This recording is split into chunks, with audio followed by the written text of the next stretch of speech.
Students are formally assessed on 3 standards or portions of standards in semester 1. We start with transformations, which gives students a little bit of some algebra review, and then we get into some of the more geometry pieces of this standard. So we start with looking at slope of a line segment. We review distance and midpoints. And then we get into looking at the transformation of shapes or the movement of shapes and what happens when I move a shape. So students are formally assessed on this a couple of times throughout the semester. They are looking at algebra in the first chapter, and then in chapters 2 and 3, when they are determined to have a little bit more proficiency on the geometry portions of it, then they will see the assessment for the transformation of shapes on those assessments. And then they are cumulatively assessed on this at the end of the semester. So the assessment for this one looks a little bit different than some of the other ones because it does have that algebra piece to it. So students will see this level 2 question in their chapter 1 test because it is review for them. So they're determined to have that mostly proficient in that. Same thing with some of these level 3 questions where they're writing the equations for lines or finding the midpoint in the distance formula. The level 2 questions that they will see in chapters 2 and 3 are the transformation questions.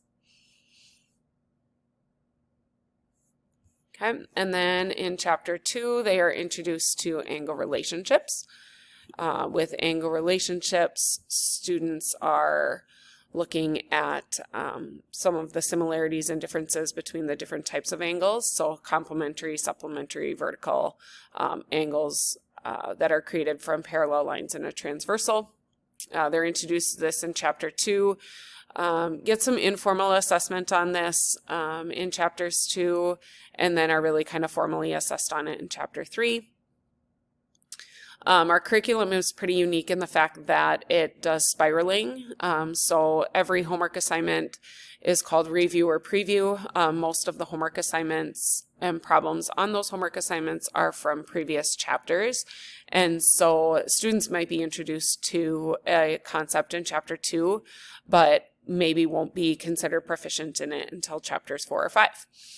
So for this specific standard, they're introduced to it in chapter 2, and then they get formally assessed on it in chapter 3 because it is such a prevalent topic in geometry. It's one that they need to have in order to be successful in upcoming chapters. They really kind of push this one pretty hard. And so the test for this one is identifying what kinds of angles they are and looking at their names and their properties, and then using those properties to help solve for variables. And then the last main kind of concept in this first semester is triangles. So with triangles, they are introduced to the different names and types of triangles and looking with properties of triangles. So looking at the isosceles, the scalene, how do I name a triangle? How do I use what I know about the triangle sum theorem to help me solve for angle measures and things like that. And so this one is introduced in chapter 3, and then we focus on triangles for the rest of the semester, so through chapters 4 and 5 as well. And students get a pretty big dose of triangles and are pretty proficient in this scale by the end of the semester. So looking at some, naming and identifying for levels 2 questions, and then using those properties of isosceles and the triangle sum theorem to delve into the level 3 work. As far as other assessments, students have unit assessments, and then they have homework quizzes. We use the homework quizzes as kind of a gauge on where we feel students are landing in proportion to where they should be on the standards. They do a homework assessment once a week or once every couple of weeks, depending on what we have going on that week. But those give us a really good idea before the unit test on where we feel students could be, could use some more work or could excel in. And our last piece of data that we collect is our STAR data. So students are assessed mid-semester. STAR is a program that we use that is aligned to our state standards. And we look for growth between their beginning of the year score and their mid of the year score. Looking just to make sure that students are gaining that knowledge in the geometry concepts that we've covered so far, and giving students incentives to do well on that test.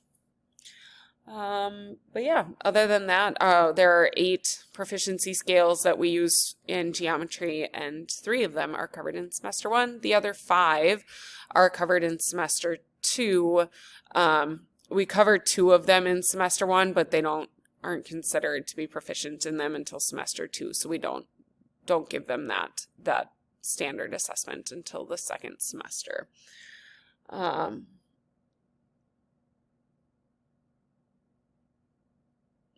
Yeah, that's about it.